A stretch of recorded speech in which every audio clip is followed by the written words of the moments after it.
प्रश्न है, पवन अपर्दन वाले क्षेत्र में कृषि की कौन सी पद्धति उपयोगी मानी जाती है? इसका उत्तर हो जाएगा, पवन अपर्दन वाले क्षेत्र में पट्टिका कृषि उपयोगी मानी जाती है, जो फसलों के बीच घास की पट्टियां विकसित करने पर आधारित है। अब इसको हम समझ लेते हैं। सबसे पहले पवन अपर्दन वाला क्षेत्र, हमें समझना होगा कि पवन अपर्दन होता है क्या है। तो पवन मतलब होता है वायु, तो वायु से जो मिट्टी का कटाव होता है उसे ही बोलते हैं पवन अपर्दन। और जिस क्षेत्र में ज़्यादा तेज़ हवा चलती है वहाँ मिट्टी का कटाव ज़्यादा होता है, तो वैसे क्षेत्र जहाँ मिट्टी का कटाव वायु के द्वारा होता है उसे पवन अपर्दन वाला क्षेत्र कहते हैं। अब हम समझेंगे पट्टिका कृषि होती क्या है। तो फसलों के बीच में घास की पट्टी लगाने को ही पट्टिका कृषि कहते हैं।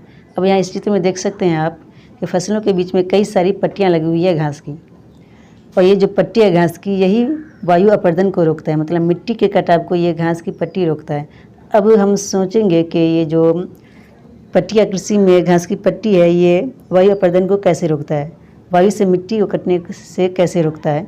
तो इससे हम एक एग्जाम्पल से समझेंगे। मान लीजिए तेज़ हवा चल रही है और हमने एक रस्सी पे कपड़ा सूखने को रखा है, तो जाहिर सी बात है कि तेज़ हवा जो है उस कपड़े को उड़ा देगी।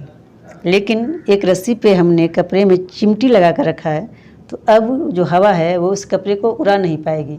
सेम इसी तरह ये जो पट्टिका कृषि में घास की पट्टी है वो एक चिमटी का काम करती है मिट्टी के लिए।